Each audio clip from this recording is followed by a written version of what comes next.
फिरोजपूरमध्ये काही नागरिक जे आहेत त्यांच्या हल्ल्यामध्ये जखमी झालेले आहेत आणि आता पाकिस्तानचा बदला घेण्याची वेळ भारतानं निवडली आहे आणि भारतानं आता प्रतिहल्ला करण्यास सुरुवात केली आहे। सियालकोट जलालपूरमध्ये भारतानं आता पाकिस्तानवरती हल्ला चढवायला सुरुवात केली आहे। भारताकडून महत्त्वाचे ड्रोन जे आहेत ते सध्या पाकिस्तानवरती दागल्या झाल्याची माहिती आता समोर येते आहे। हा त्याचाच व्हिडिओ जो आहे तो आता समोर आलेला आहे। सियालकोट जलालपूरमध्ये भारतानं पाकवरती प्रतिहल्ला करण्यास सुरुवात केली आहे। ऑपरेशन सिंदूर अजूनही संपलेलं नाही। भारतानं पाकिस्तानवरती आता जबरदस्त प्रतिहल्ला केलाय। पाक व्याप्त काश्मीरमध्ये भारतानं प्रतिहल्ला केल्याची ही ताजी आणि आत्ताची ही दृश्य आपण आपल्या टीव्ही स्क्रीनवर पाहतो आहोत। ऑपरेशन सिंदूर अंतर्गत आता भारतानं पाकिस्तानला पुन्हा एकदा जे आहे नेस्तनाबूद करण्याचा प्रयत्न जो आहे तो भारताकडनं केला जातोय।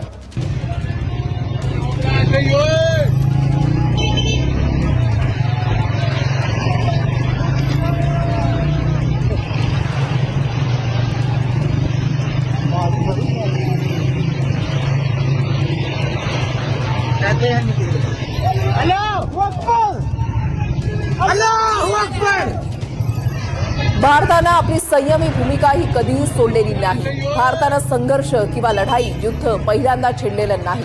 मात्र पाकिस्ताननं ज्यावेळेला आगळीक केली, पहलगामवरचा हल्ला केला, त्याच्यानंतर ऑपरेशन सिंदूर राबवण्यात आलं, चोख प्रत्युत्तर पाकिस्तानला देण्यात आलं। त्याच्यानंतर विथरलेल्या पाकिस्तानकडून आता ज्या पद्धतीनं एलओसी जवळच्या राज्यांवर 26 शहरांवर हल्ले केले जात आहेत, ड्रोननं हल्ले केले जात आहेत, नागरी वस्त्यांना टार्गेट केलं जात आहे, त्यावेळेला हा गप्प बसणारा भारत नाही, ये नया भारत है हे सातत्यानं भारताकडून सांगण्यात आलेलं आहे आणि प्रत्येक हल्ल्याला चोख प्रत्युत्तर दिलं जात आहे। भारताने पाकिस्तानवर आता जबरदस्त प्रतिहल्ला करायला सुरुवात केलेली आहे। पाक व्याप्त काश्मीरमध्ये भारताकडून प्रतिहल्ला करण्यात आलेला आहे।